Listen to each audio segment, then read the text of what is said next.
We're running about 15 minutes late. I apologize for that. The next business in order on the agenda is our opening celebrations and updates by our superintendent, Dr. Rodriguez.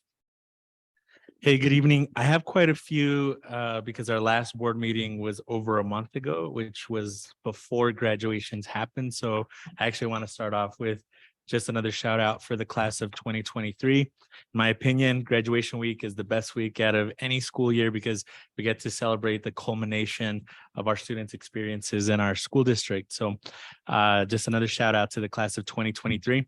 I also just want to shout out all of our students who between Basalt High School, Roaring Fork High School, and Glenwood Springs High School graduated with the seal of biliteracy. We had 52 students this year who earned that distinction. Another just really quick highlight is that our Meadowwood housing project is continuing to move along. I actually believe that earlier today, I didn't get a chance to go and see it myself, but it wasn't there on Friday.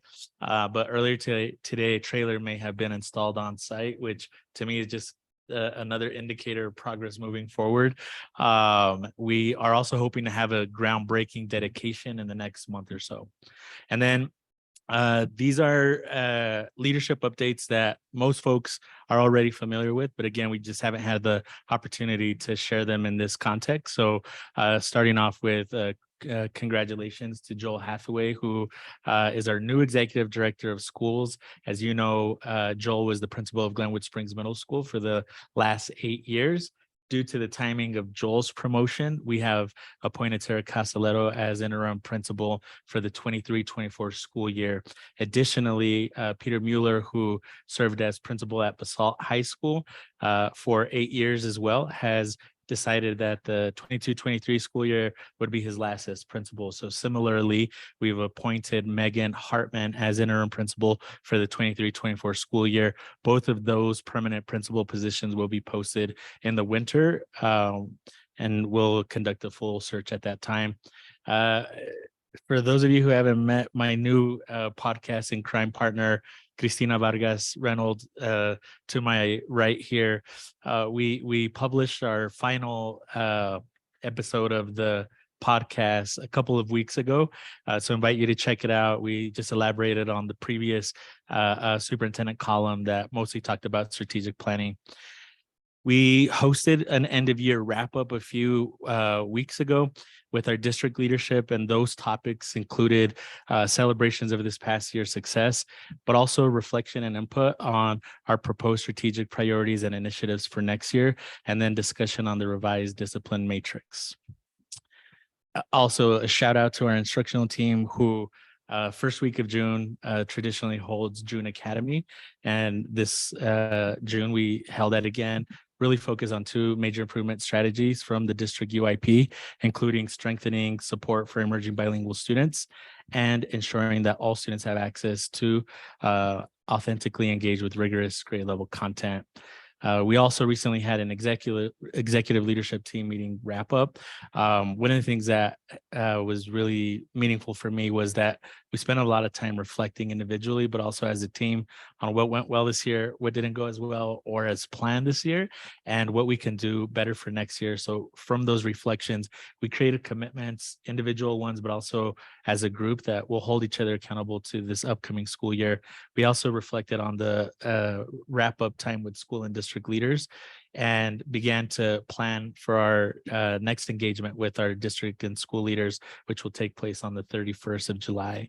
And then just a shout out to our partners who work with us in Summer Advantage and our extended school year. We have over 500 rising kindergarten through 5th grade students at Crystal River Elementary, Glenwood Springs Elementary, Basalt Elementary. And of course, we can't make that happen without our partnership with Summit 54. So just a shout out and thank you to them. And then our extended school year program is offered to 80 students whose IEPs support summer programming. And we're serving students in that program at CRES, GSES, and Glenwood Springs High School as well. And then the final shout out I'll give is, I think it was last week, Ben Bomfak, who's new to our executive leadership team, but who really carried the ball for us on expanding our CTE work and vision. coordinated an effort with local businesses, education professionals, community leaders from Aspen to Parachute to meet here in this room last week, and really to begin designing a system that will connect students with career exploration and job opportunities. So it was really great. We had an awesome turnout and really excited about the prospects of that conversation. CTE is going to remain one of our strategic prioritized initiatives. That's all. Thank you. Thank you. The next business in order is a presentation from Chris Becker, the chair of the District Accountability Committee.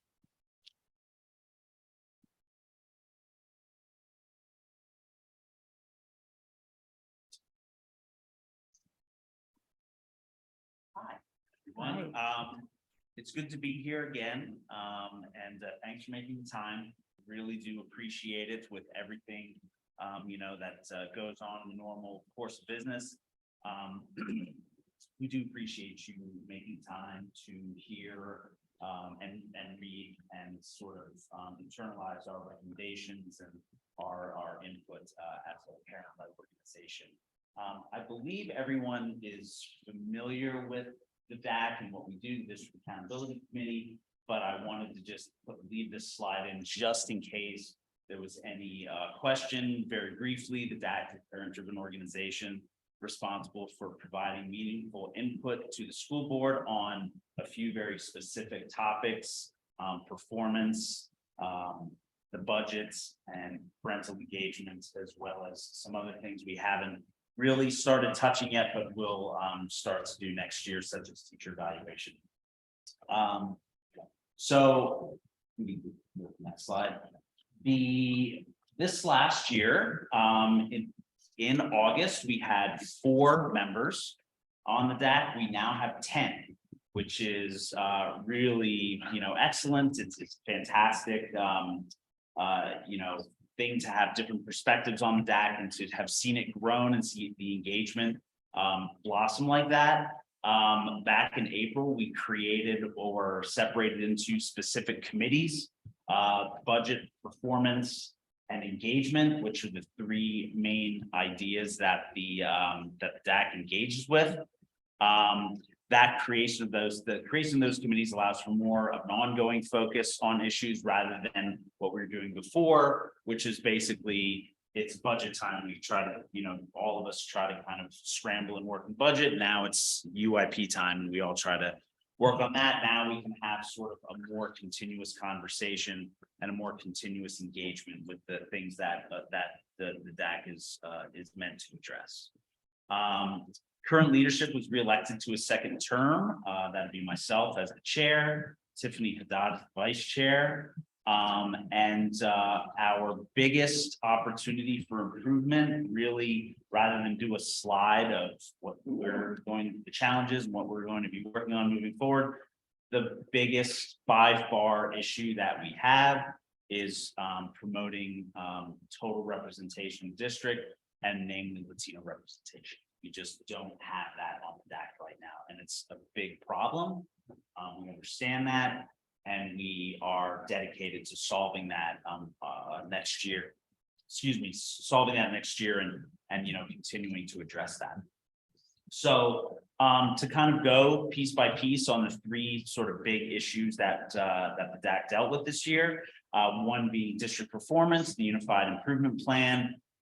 In the past, we have acted well, and this being only the 2nd year that the DAC has been in existence. The first year, the district was just not really doing what it had to do in terms of creating the Unified Improvement Plan and communicating it and ultimately, potentially executing it. There just wasn't enough there to know if they were executing it. This year was much different. The UIP was completed on time. Thank you, Stacy Park, for spearheading that and sharing, being very, very generous with sharing information in your time to come and talk with us and sort of walk us through a few things. The conversation began. We submitted a round of questions in February. Stacy provided answers and clarifications immediately, which we shared with the board at that time. Subsequent questions were submitted a little bit later in April. And we anticipate this just being more of a conversation moving forward, rather than what it was in 21-22, which was a report saying, here are the problems that we saw. This ongoing conversation, I think, is going to look a lot more like an apples to apples comparison, where we can sort of talk about progress and what are the things that worked and what are the things that didn't from our perception and our view, and share that information and those recommendations and conclusions with you all on the board. As far as the budget goes, the DAC submitted recommendations in February based on its review. Again, it was kind of it wasn't a complete review because we just got started. 2022-23 was the first time that we really dealt with the budget in any significant way. We've since looked over the budget that you all will be discussing tonight, and that was discussed last month. Reviewing that for the priorities that we came up with during that first go round back in February, which is funding performance improvement, which is actually funding the solutions and the ideas that are contained in the UIP, instilling an improvement culture and moving the needle through those improvement strategies rather than just sort of adopting them and then letting them go and not really doing any follow-up. Properly funding teacher and pupil supports, which are basically having personnel in place that allow teachers to focus on teaching, to allow administrators to focus on coaching and mentoring and administrating rather than, you know, sort of the day-to-day issues that sometimes when those pupil supports are not properly funded, teachers and administrators get sort of caught up in, and it eats up a lot of time during the day. You know, whether it's health emergencies or mental health issues with students and things like that. When you have staff on hand that can deal with those things, obviously it gives educators more time to focus on educating. So our view from the start was that the budget should inform performance, and that performance should direct the budget. The budget should be spent on things that are going to improve performance, no matter what those things are. Again, not just add teachers, but also do these other things and, you know, spend money where it's going to make the job of educating the kids easier. So our perception was that the 23-24 budget is heading in the right direction. Now, some of these numbers are a little different because these were based on the budget that we got on the first read last month. So some things are a little different, but the points remain. It's actually a 35% increase in total pupil services budget after a large reduction in previous years. So that budget now is even more by a significant margin than it was 2 years ago, which is very good. You know, again, speaking to that piece of giving teachers time to teach, administrators time to coach and mentor and do all the things that they have to do. Instructional support, that budget, which includes professional development, which is very important in the UIP,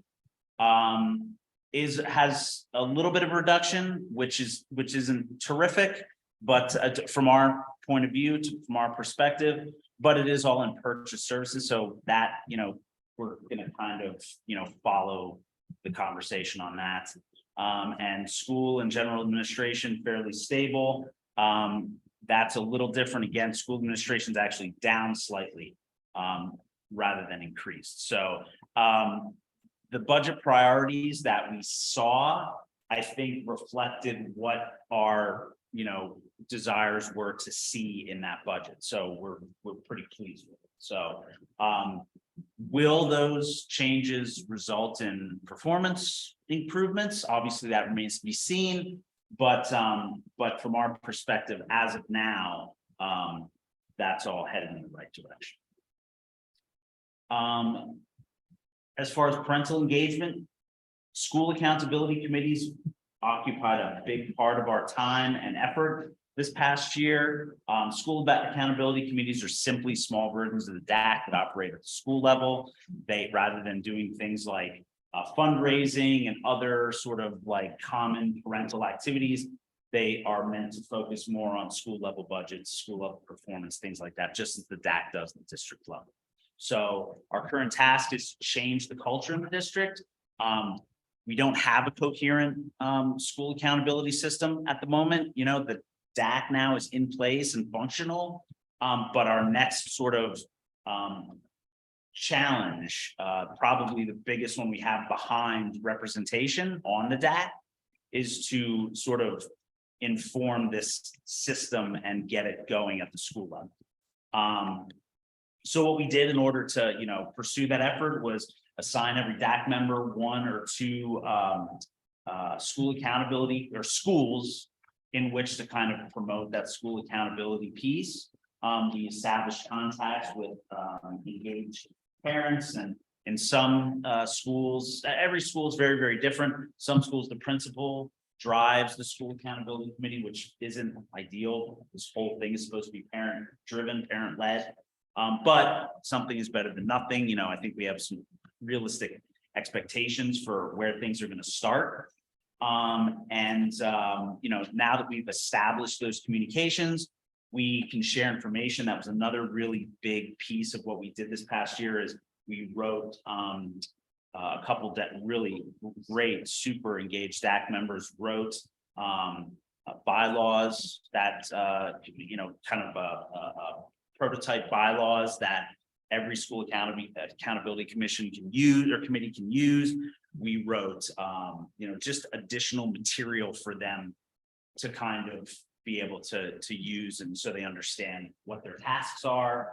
And with that, along with having a DAC member assigned to each of those people or each of those schools, we figure we can in August continue communicating with those stakeholders, provide these resources, the bylaws, the advice, the willingness to sit in meetings with them and so on, and just make the DAC function as an ongoing resource for school accountability committees. And though it's going to be slow going, they're not going to spring up overnight. We have a foundation of resources for those parents to get that going. So, and again, all of this, you know, takes place with the knowledge that representation is extremely important. And as we start building the SACs as well, we really need to focus on that piece. And you know, it's a challenge. I mean, you know, how we get that representation, we haven't answered that question, you know, to be really honest about it. There's things we've done, things we've tried, and we've had some successful sort of initiatives to promote participation in smaller groups. For example, we got great buy-in from teachers. We had now, you know, we had 3 teachers and a principal join the DAC, or 2 teachers and a principal join the DAC, because we carpet bombed the schools with flyers and put one in everybody's mailbox, and we got response very quickly. So what we're trying to do now is figure out what is the initiative that's going to get us, you know, better represented amongst the Latino community in that same way. So that's it. Thank you. Thank you. So we will now give each board member 2 minutes to ask questions, and then we'll do 5 minutes of discussion as a full board. We'll start with Director Torres. Thank you. Thank you, Chris. It's always great to get an update from you from DAC. I was thinking, especially with so many just things going on throughout the district, about maybe even leveraging some of the opportunities that you mentioned about a DAC representative being a part of SAC within the schools, and having the ability to get some of that feedback to the board when sometimes we're looking at, we often hear from community members who email us, right? We hear from those that speak at public meetings and during the public comments. And oftentimes we also consult with our constituencies in our communities, and often those sometimes are like-minded individuals. So I think there's also some opportunities for the board moving forward to gain some like feedback on areas that we talk about in our board meetings. Say, all right, what is your sense? What are the teachers saying? What are the parents saying? What's the discussion happening in the schools with the health curriculum or the executive director of schools? How's that going? It sounds really great on paper, Yeah, and well- that's fantastic. How's it looking? Right. Your to you. experience. Yeah. And absolutely. And I neglected to say, I should have mentioned, ultimately this whole accountability sort of system exists to provide information, feedback to you all. And ultimately that is definitely something that we need to kind of instill in that SAC system and the accountability system in general, is to have it be another conduit for feedback for you all, rather than just, people who are coming and speaking, people who are emailing you, whatever, more of a collective sort of gathering of information, which, will serve the purpose of getting, a more sort of varied opinion, or a more kind of group opinion, rather than just what someone says on a microphone. Or I think we have an opportunity to hear that voice after you've had a chance to go through documents that were provided by the executive team, talking with Stacy, what's in place. The other thing I was going to mention too is the thanks on the deep dive into the budget. I think those that on the board that have gone through a school finance training are well versed in the questions to ask, but it's really nice to have more sets of eyes so we don't miss questions as we're going through them as well. So I think that's really helpful. So thank you. Director Tyler. Thank you, Chris, for your time on your position and for re-upping your membership again for one more next year. It's nice to have that same continuity and to know that you are making progress. I appreciate very much your goal of trying to increase Latino involvement. As we know, it is a majority of students in our district, and to have that voice is very important. So I appreciate your effort there, and anything you can continue to do to have that voice represented, I think is very important. And I want to also say thank you for making the focus on the SACs and having that representation amongst the different schools, and trying to engage in things beyond fundraising and volunteering type things, where it is getting that parent voice back to us. And so thank you. Director Stepp. Thank you, Chris. I just want to commend you on taking something that barely existed and you more than doubled your numbers. You created the committees. It's impressive what you've accomplished in the last year. So thank you. And then just to piggyback on what Director Torres stated, was just that feedback loop to the board. Like if you're finding these things in the UIP and the budget, and how do we, you're creating all those communication pathways here, and now we just need to continue to open that up. But yeah, thank you and good luck in the next year. Director Ramirez. Well, I'll just echo everyone's sentiment. Thank you for signing on again. I know it's a lot of work, and I've appreciated working alongside you on much of it. I wanted to ask in regards to the funding performance improvement that you mentioned in regards to the budget recommendations. Can you elaborate a little bit more on that, on what it is that you guys spoke about in your DAC meetings regarding that? Well, a few months back, we gave a the presentation was basically just all about the budget that I gave here. And really what we're talking about, when we talk about funding performance improvement, is linking what is in the UIP, which is ultimately the 30,000 foot view. For just to take some specific examples, like PD is all throughout that, professional development is everywhere in that document. Well, if we would have seen the budget with a 25% decrease in, what's the line? Not to pupil development, but instructional support,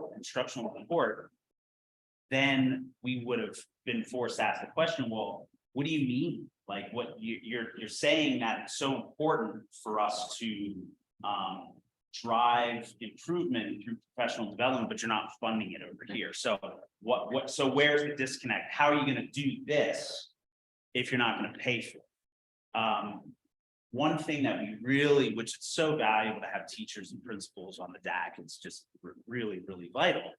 One thing that those members brought to the attention of those of us, who were parents who didn't, know about this, is just the percentage of the day that can get eaten up as an educator by sort of other tasks. As I mentioned, if you're a principal, and this is just an example, off the top of my head, and I've talked about it at some point during that period.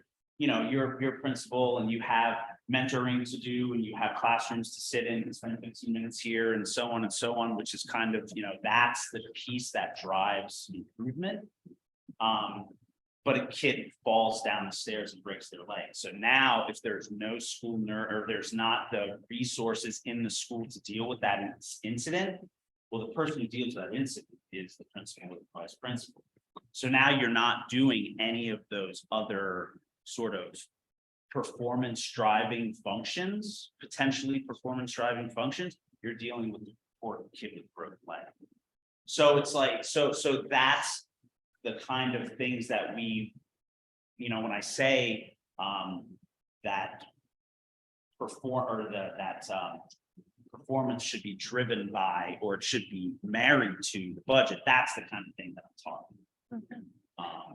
And again, I think that we got a little better and a little further in depth on that during the last budget presentation, the one that was just all about the budget, but that's essentially what we do. Okay. And when you mentioned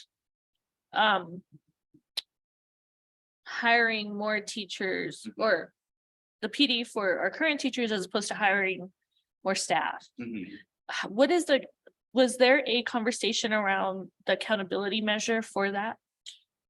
Well, there was To know a if it was conversation effective? around, not necessarily, again, just as with the UIP, I think that next year, and because we're gonna be able to spend the year sort of sort of following progress and comparing apples to apples, rather than just sort of starting kind of from scratch the way that we did. I think we'll be able to see, what the effect is of, increased budgets here. And, when we see what happens with district performance, whether it's good, whether it's bad, then we can go back to the budget and say, okay, what is different in the budget in 22 or 23, 24 that, or 22, 23, I guess, because it's kind of lags a year. That's driving, maybe driving, those increases, or, hopefully not decreases, but that I don't know if I'm answering your question, but in terms of what we talked about, that's kind of what we wanted to do, is basically at every turn link the functions of the district accountability committee's functions with each other, so they're not just operating separately, which I think is really why the items that the DAC deals with, they really make a lot of sense, because they all sort of relate to each other. Parental engagement drives accountability, and budgets and parental engagement drive performance. And once we know performance, then we can start to influence budgets based on what works, and so on and so forth. All these things kind of interact with each other, and not even mentioning the things we don't really focus on yet that we will in the future, which is teacher evaluation. A couple other little. Thank you. Just want to echo everybody as well, and thanking you for your work and all the DAC members' work throughout this year. I know it's been a big year and you guys have done an excellent job. And also congratulations on your daughter's graduation. Thank you. That was exciting, I'm sure. Yes. Yes. So I just have a couple of questions. First, related to getting the SACs up and running, are there specific roadblocks you're hitting, or is it unique to each school? It's really unique to each. Some schools there, you just have radio silence, like you just don't hear back from any. Some schools, as I mentioned, there's a really good sort of organizational foundation there, but it's being, it has been driven to the point where it is by like the principal or a vice principal or something, which is, again, that's not really the way that the Right. system is supposed to work. Other schools roll all of their functions into a single parent organization. So you're sort of competing with fundraising and with volunteer, sort of signups and things like that. And to say, you know what, you need to go to a different meeting. Yeah. To do this is like, we go round and round a lot about what's realistic. And how great it would be if we could just like snap our fingers and there we go. Good. That's just not the way it is. So the roadblock is the fact that I think that there's, 14 different organizations happening, and to get them all sort of on the same page is just going to take Time. Yeah, it's going to take time. Well, I would encourage you and other deck members to lean on us. We all have our schools now. And so if it would be helpful to have board members be at those meetings with you, or make contacts, with our contacts within schools, just use us as a resource. That's great. We definitely will. And I should also acknowledge Dr. Rodriguez, and the administrative team in the beginning when we were sort of just getting information, collecting information, reaching out to different schools. They were very, very helpful with contacting principals. They just were very helpful on a number of different levels in terms of facilitating communication. So if you all can be as a resource on that front as well, that's terrific. We'll definitely take advantage. I think that's our role. So yeah, I think we definitely can help with that. And then my next question is a bit more specific, but does the DAC as a body support approval of the 23-24 budget as it's being presented this evening? I would say as it's being presented this evening, I would say yes, because I think, as I mentioned in the presentation, the priorities that we laid out as being important to us seem to be supported by the budget. Now, I do want to insert the caveat that, two caveats really. One, are we as educated on the budget as we could potentially be? Well, no, because it's a parent-led organization. It's summertime, and this is the first year that we kind of are doing it. I think the continued engagement with it next year is going to be very helpful, and is going to get us a lot more in depth in our understanding. The second caveat is that, we do, which relates a lot to the first, really, is we need a year of apples to apples comparison. We just don't have that.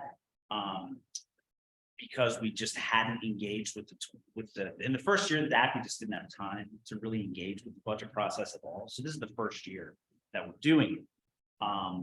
But as far as it looks in relation to the priorities and the directions that we wanted it to go, I would say that yes, we are in support of the budget as it's written.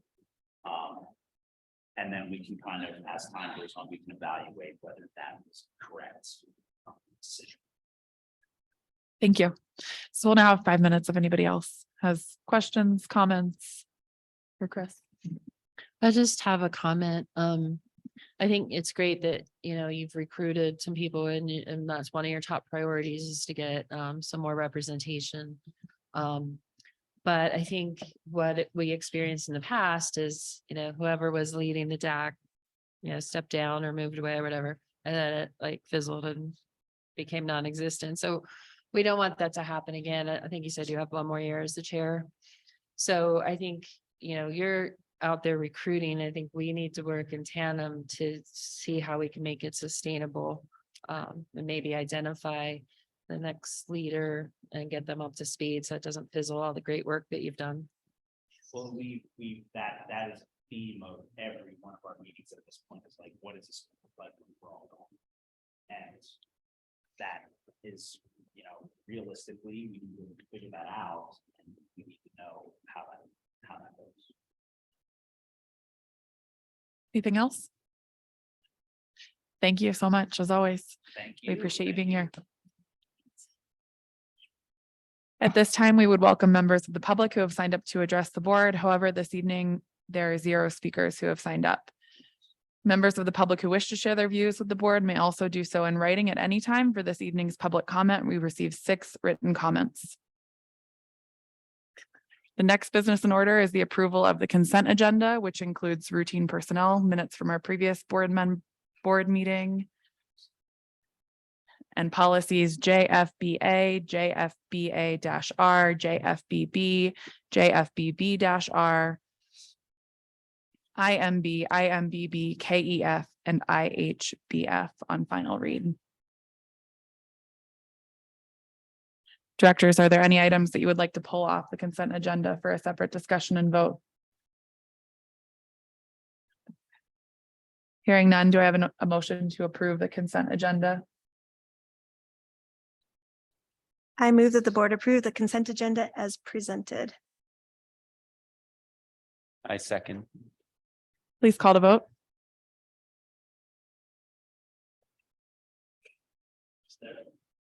Aye. I Aye. Aye. Aye. Motion passes. Directors, you've just approved the consent agenda. The next business in order is policy JQ on second of 3 readings, student fees, fines, and charges. And Chief Markham is coming up.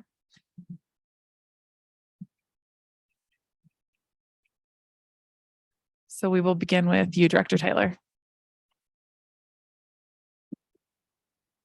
Great. I was just wondering if you could talk a little bit more, Chief Markham, about how fees are going to be covered when activity trips that are no longer covered under fees. And I know many schools have relied on activity trip fees to cover, and what is the position that schools are going to take at this point? Can you say that again? Maybe restate. Yeah, it says that under the part that says activity fees, it says fees may not be charged for field trips or activity trips that are a part of the school's curriculum. Fees may be charged for trips if they're optional, and an alternative activity is planned for those people who choose not to attend. So it seems like many trips that have been taken in the past are part of the curriculum, and it seems like there's always some kind of fee that there has been a fee that has been collected in the past as part of trips, and especially outdoor education. And what are the plans for covering that, or is that just the school now has to build that into their budget? I think it's part of the school should collect more fees in general because the district will reimburse for waived fees for free and reduced lunch students. They should have more fees in general to pay for it. Because Also- they're going to be the free and reduced lunch fees will be reimbursed in general. As opposed to waived. Before they were waived and they didn't have that money at all. Now they're going to receive that. So they shouldn't have to charge on top of. That's the idea. And you feel like that will be enough to cover for fees that have been in the past collected for like outdoor education trips that have been collected that now will not be able to be collected anymore?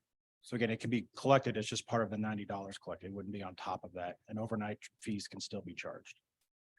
I think one of the differences too, as an example, is at Glenwood Springs High School where AP English is required for everyone, that we don't charge for the AP English test because it's a requirement. It's a part of the educational program. And so I think that the same is true where either the district, no, I don't think we made any changes to APPs. no, I know. I'm just giving an example of a field trip.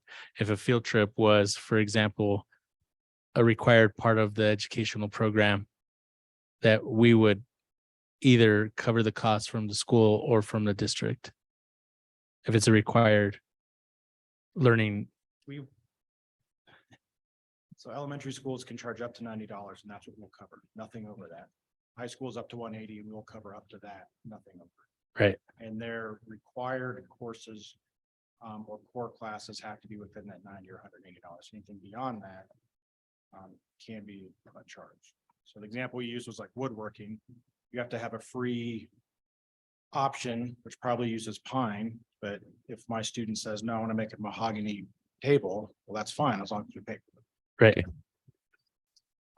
And then, thank you. And then my other question is, what kind of thing is the district doing, or is there a plan for the district to do something different with schools for the rollout of the free and reduced lunch applications? And what kind of proactive steps is the district rolling out to schools to make sure that there is that greater return there?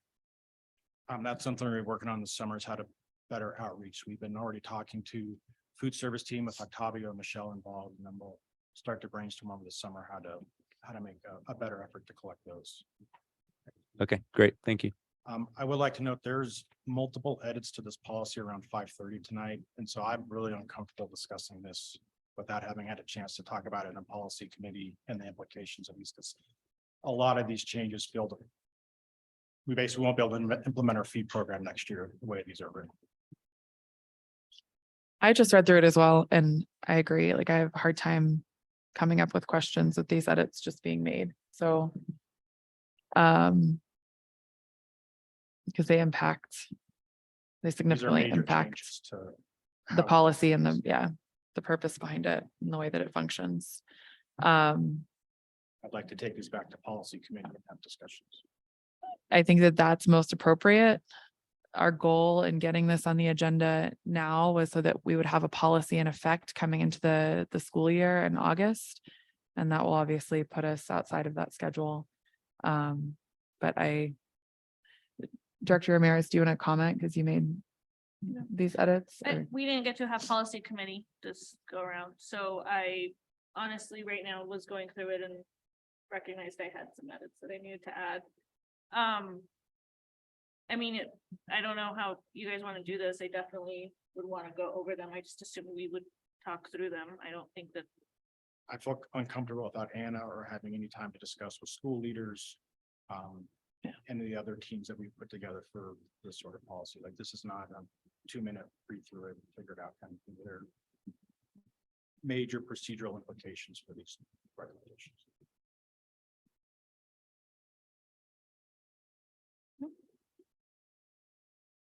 So I move that we table policy JQ, bring it back to policy committee and do second read in August. I mean, I guess. There's some that you already answered, so I feel like it wouldn't be difficult to go through. Like to your responses. And I feel uncomfortable about the team we put together to discuss these things on my own here in a public forum. I mean, I think that there's some things on here that make sense, and again, we didn't have a chance to go through policy committee with this one, and So, yeah, I'm just gonna move back. There's a motion pending right now. Is there a second for tabling this policy? I second. All in favor? Aye. Aye. Item 9.1, student policy JQ, student fees, fines and charges has been tabled for our next meeting. The next item is the consolidated grants approval, again with Chief Markham. Joining me tonight will be our financial controller, Catherine Proctor. She works very closely with the instructional team on creating these budgets and submitting them to the state. So she's here to answer hopefully any questions you may have. Hi, everyone. I'm Catherine, and I am here to present to you and ask for approval and for our final budget application for the fiscal year 23-24 consolidated application. And the memo that Nathan wrote up. So- I work closely with Heather Howe, the instructional facilitator, and Amy Fairbanks, CLDE instructional. We're still updating the amended action on the last one. Oh, sorry, Just we out of order. one Just second. typically, we don't do a presentation on action items. We jump right into questions. So Oh, if you want to be off the hot seat, we can jump. You have to answer questions on the spot. Yeah. The expectations that we've read it ahead of time and are prepared. So we'll start with Director Stepp for this round.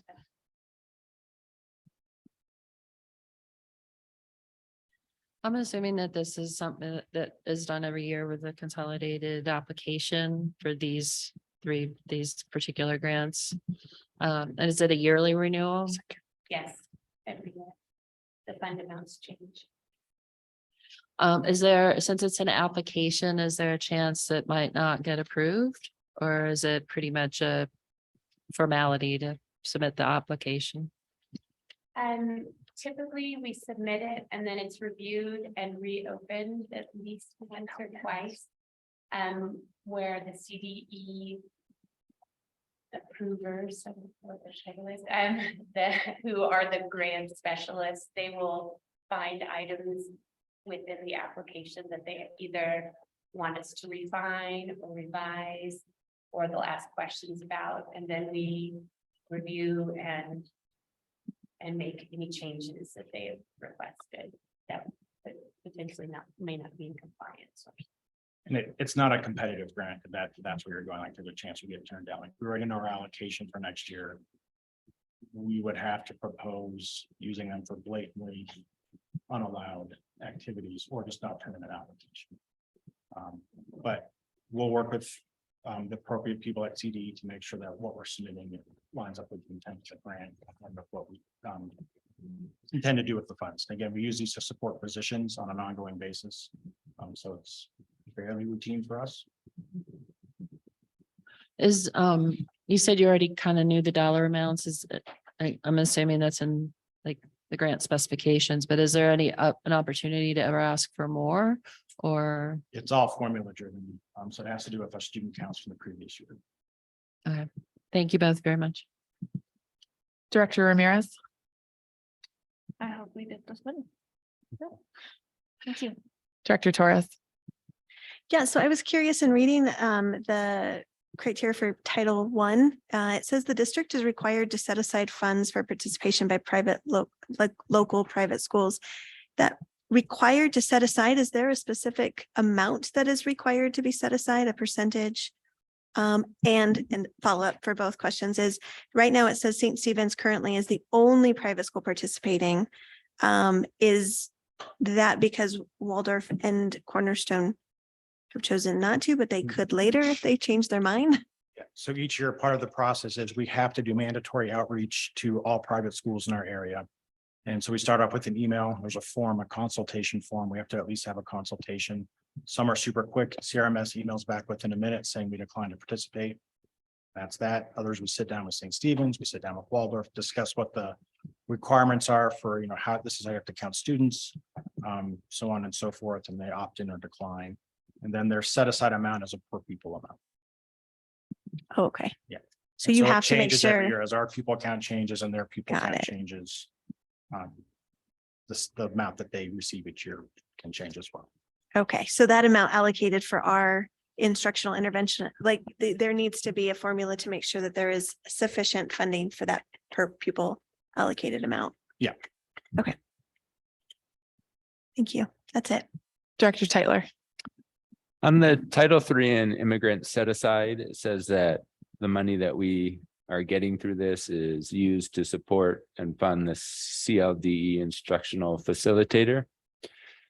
But it also says in there that this money is to enhance the instructional opportunity for immigrant students and their families.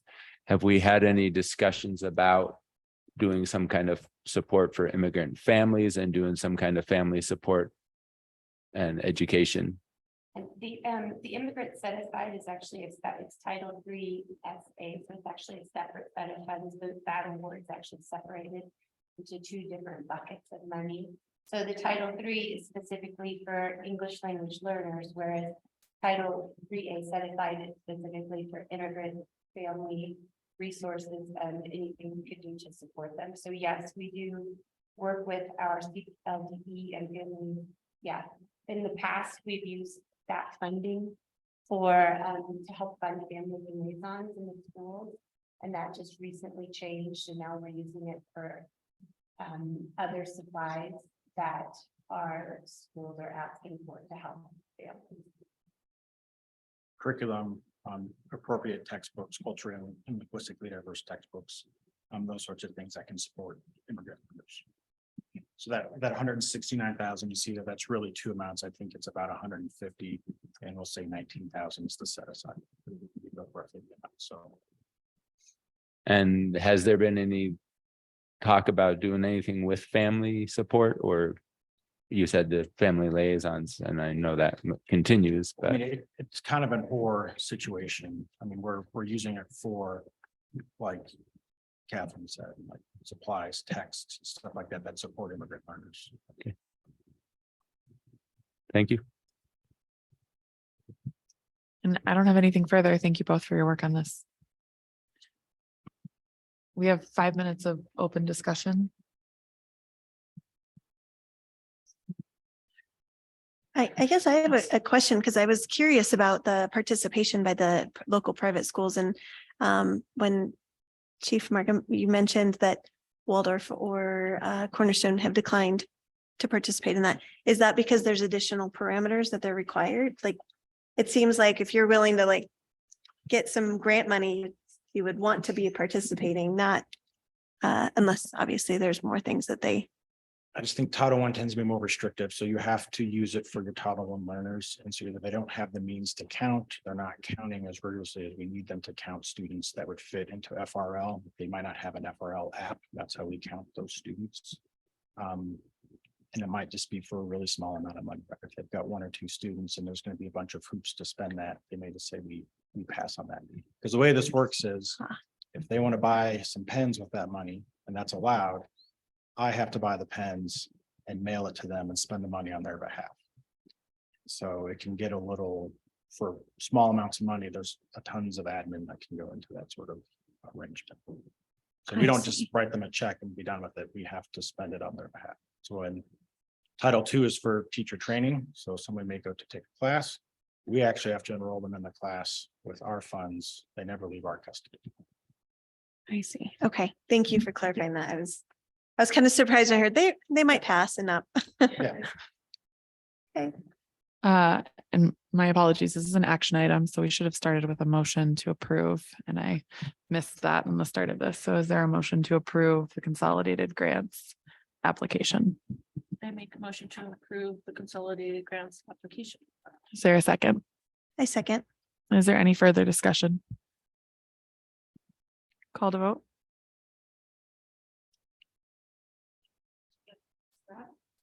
Aye. Aye.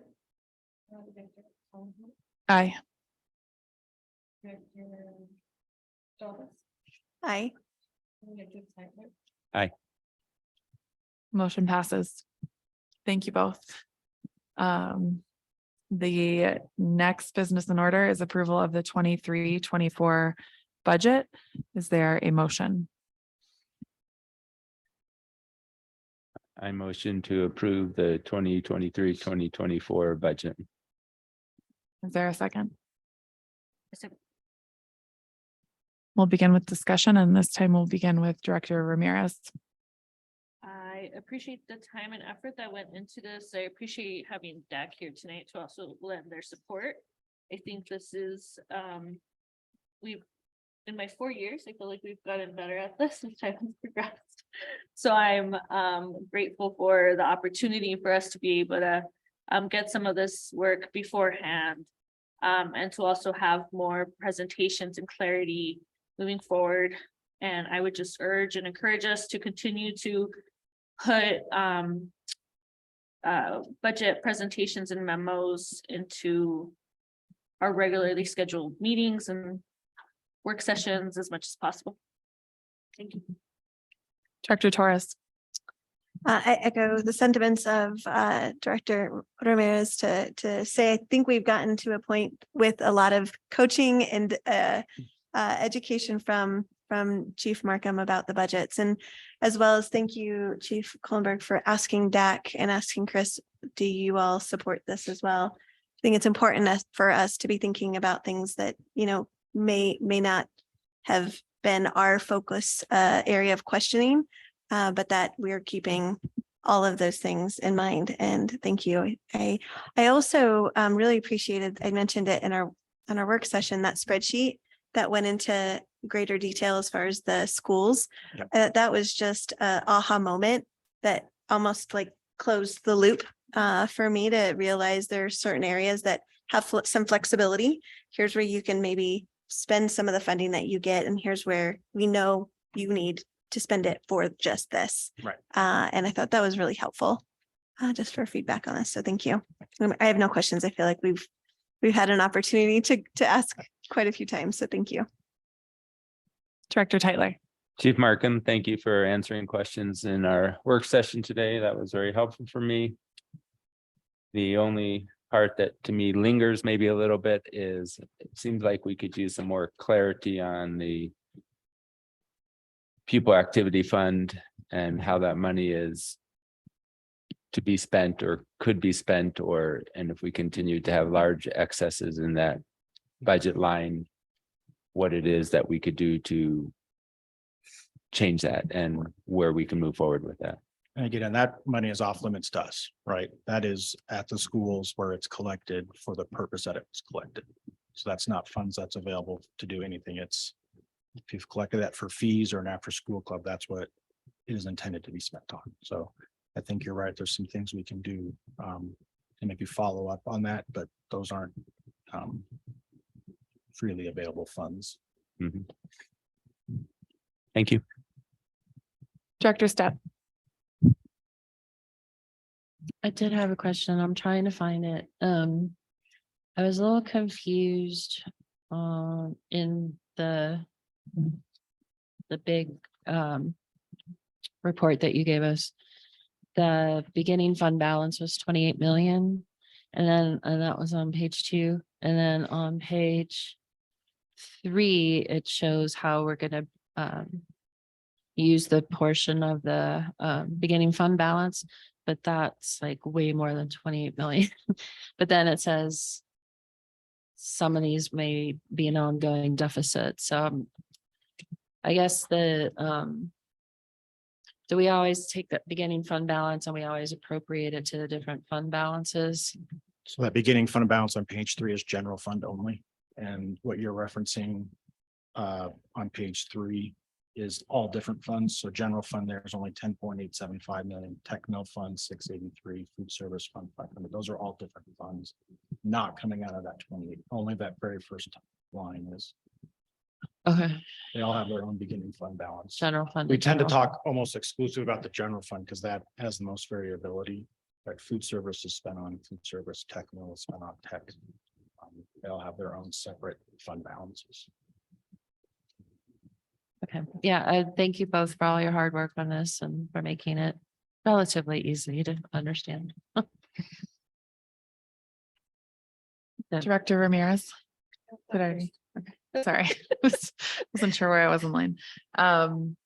Just want to echo, thank you both. I feel like we have had eyes on this multiple times, had plenty of opportunities to ask questions, to dig deeper, to really get down to line items if we wanted to. And it's been wonderful that you've been responsive and provided us answers to all those questions. So I really appreciate it. You know, we can see in the budget where there are clear commitments to our employees, to our students, to the value that we place on our schools, having control over their budget. And so I really appreciate as a board member being able to see that and make those links and have that understanding of the budget.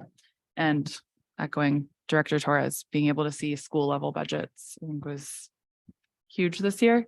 I don't remember seeing that at all last year, and just being able to look at that and that tool that you created and seeing it in the larger proposed budget was excellent. So we now have 5 minutes of discussion as a board. If anyone has any other questions, comments.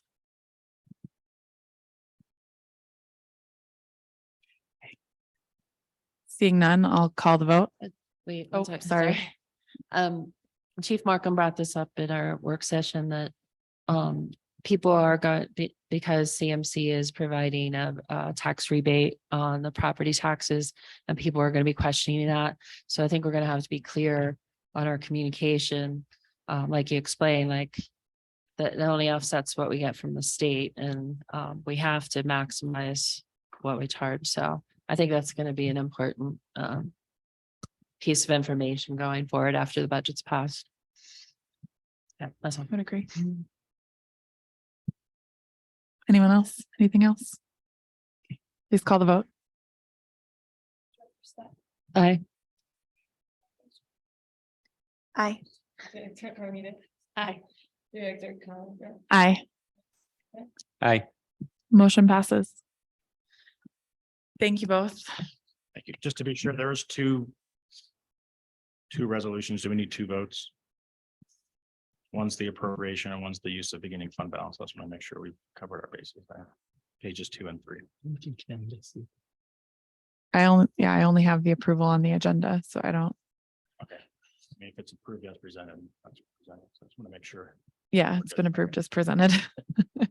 We only got 4 days left. Uh, Thank you both. Do you want us to All good? do another vote? all I think we're all good. Yeah, yeah. Thank you. Thank you. Okay, the next business in order is board reports and comments, and we will begin with Director Torres. I do not have any board reports from the Roaring Fork Schools Foundation. We haven't met since our last board meeting. I would say, I did want to create maybe, and I don't know if really presenting now or to present at or put on the board tracker, the partnership with Access After School and providing more access for after school programming throughout our schools. I feel like I've gotten a couple of questions from community members. What kind of summer programming does the school district offer? What kind of after school programming does the school offer? And really directing them to speak with the schools because each school has their private after school organization or company that provides the after school care.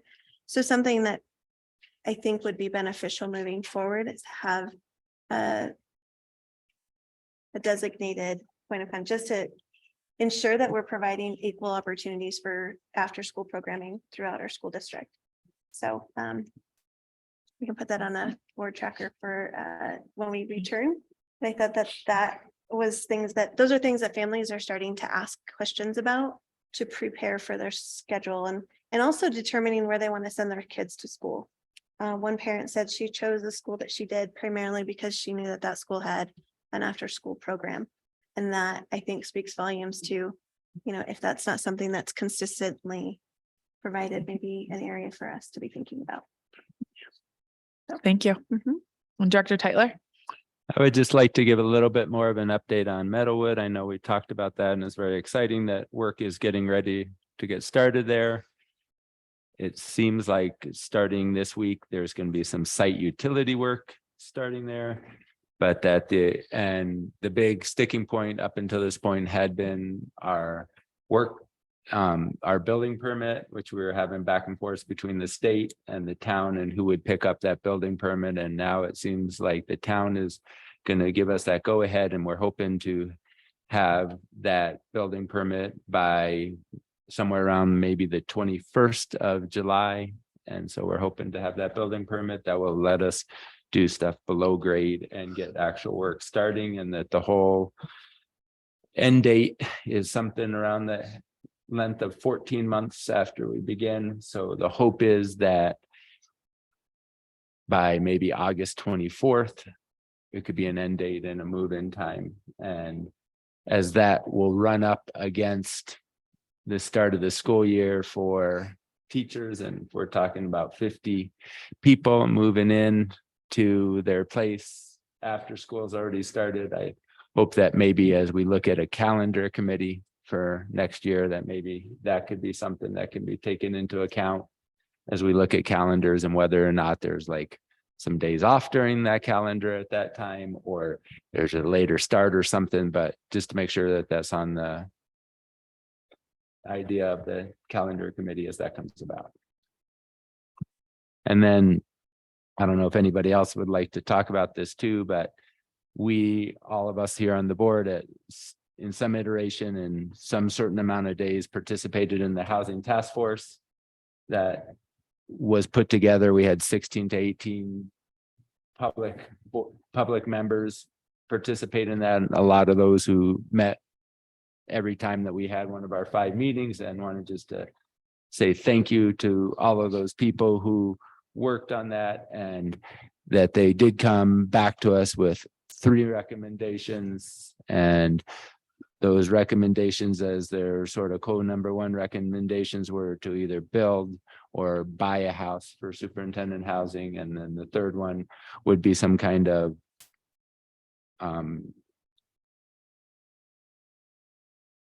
money to be able to support buying a house for a person to own on their own, but that one was sort of down the ladder. But the other thing I would like to add that I found important and encouraging during this time is that one of the options put forth was to do nothing towards superintendent housing. And when we were hot dotting and talking about what kind of votes each of these areas would get, the one about doing nothing got 0 votes. So I felt like it was a unanimous, something had to be done from that committee, and I thought that was encouraging. Thank you. Director Stepp? So being on the board of the Colorado River BOCES, they too many people couldn't make the summer retreat, so they postponed it until when everybody's back in September, which was kind of disappointing because we were waiting to hear back on some reports that we had asked for to just shore up our partnership with them, and looking at are we getting everything that we're paying for in the partnership? So those questions are still lingering, and there's still a team like with the executive team looking at all those questions. So nothing really new there. Well, that's not true. So in trying to start a construction program in the Valley, youth entity is hiring a construction faculty, but it's being made possible through input of the Colorado River BOCES, the school district, and the BOCES or in youth entity. So it's a really cool collaboration to try to get a qualified candidate. Fortunately, at this point in time, we don't have any applicants. So we're working on that. So more to come. And I attended the meeting last week that Ben created, I should say, Chief Baumfalk. To get used to saying that. It was a really great, again, collaboration between all the school district. Aspen was there, RE2 was there, RE16. I don't think anybody from Quebec was there. So all the school districts. I was there with my college hat on, CMC. The Workforce Center, the Aspen Community Foundation, and I know I'm missing, and then there was a bunch of industry folks there. So it was a combination of education, community, all the chambers were there, and then the industry folks, and how those 3 groups overlap to create these pathways for students that they could get industry credentials while in high school that lead to a career. So very exciting stuff there. And lots more to come. And then on the board of the Glenwood Springs Urban Renewal Authority. We actually had a meeting. Oh, yay. So it's really fascinating to hear what's going on with that, but it all revolves around the mall. It's the one place in Glenwood that needs some help. And it's so funny. Everyone's like, has all these ideas of how to use this empty space. And what I found out was that the owner of the mall has his hands tied a lot because he wants to fill up the space, he wants to do these cool things, but the one anchor tenant there really controls what happens. So they're trying to do some things to make things move over there, but it's been a couple years. It kind of started and then pandemic hit, so nothing happened. And they've been talking about it for 5 years. So everybody's ready for something to happen.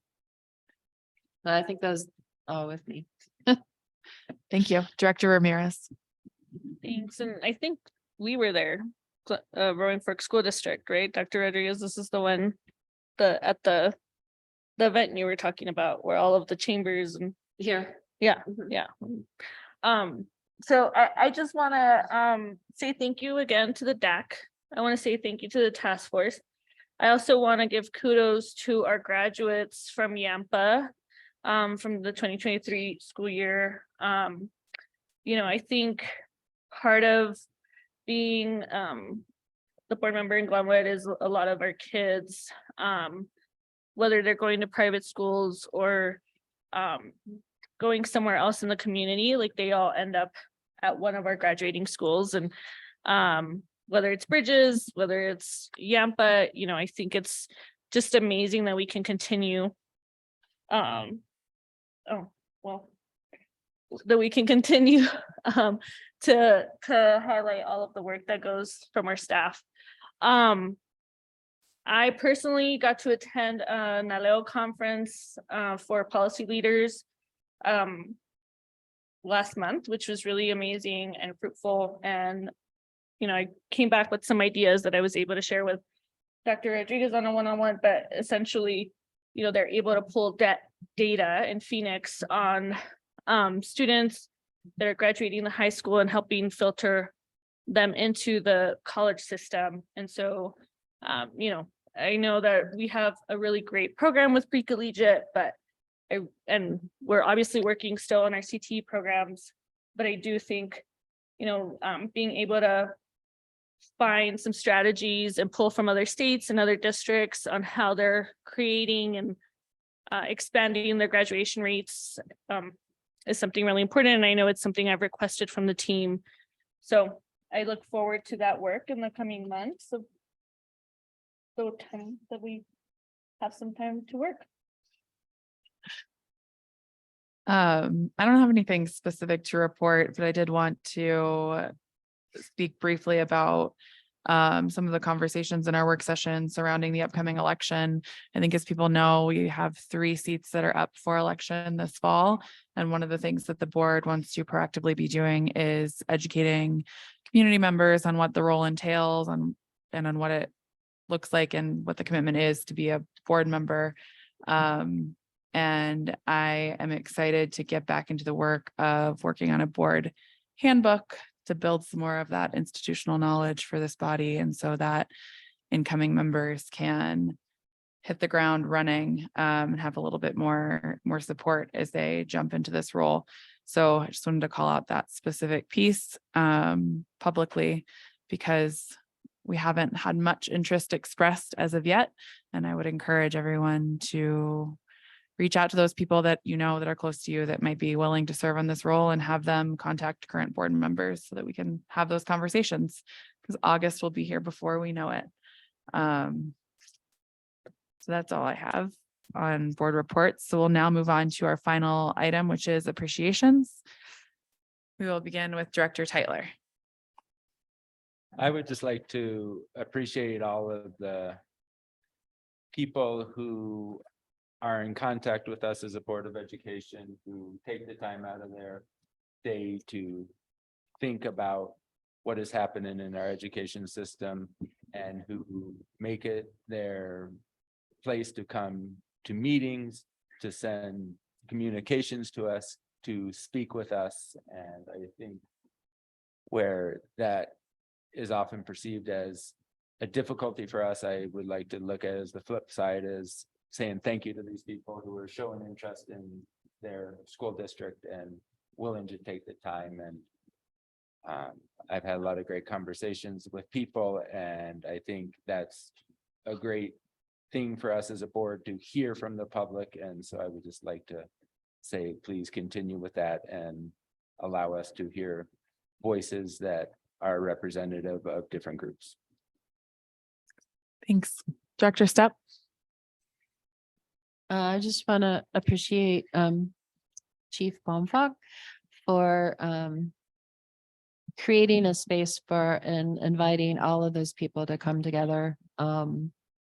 It was just an incredible collaboration. He's like the middleman. He's a convener, and he made it all happen. And it was good stuff. So I think that I appreciate him like every meeting, but he's doing a good job. Director Ramirez? Oh, just restate my previous appreciations for the task force, for our staff, for all of our volunteers, whether it's the SAC, DAC, the Family Advisory Council, the Equity Advisory Council, the foundations. I honestly, I know that our school year has come to an end and that our kids are doing all of the camps, but it really felt like a year where we got a lot done, and there was a lot of involvement. There was a lot of opportunity. Having the policy committee was one of them. So I just appreciate all of the work that we've accomplished this year, and thanks to my colleagues too. Thank you. Director Torres? So echoing thanks and appreciation to the Housing Committee and to DAC for all of their work. I really got to include Chief Markham. This has been, I have to say, the most enjoyable experience approving a budget. This so far in my experience, I felt like I really understood it. Enjoyable and budget. Look at that. And I appreciate so much about everything you've done, and that you've given each of us an opportunity to ask questions and responded in such a thoughtful and receptive way. So thank you.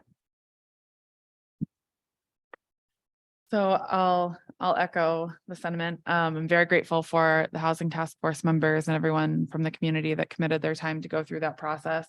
It wasn't a small ask, and so it was invaluable to have that consistent input. And we recognize that it was a lot to commit to.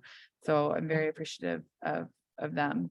Also of all DAC members and SAC members who are committing their time and energy to create this flow of information from the community up to the board, and to be involved in our schools in that way. I think it's invaluable. And it's really encouraging to see that it's growing and continuing to progress and move forward. And so thank you very much for that commitment. I also wanted to echo Dr. Rodriguez's thanks to Summit 54 for their commitment and their assistance in our summer programming that's in our schools.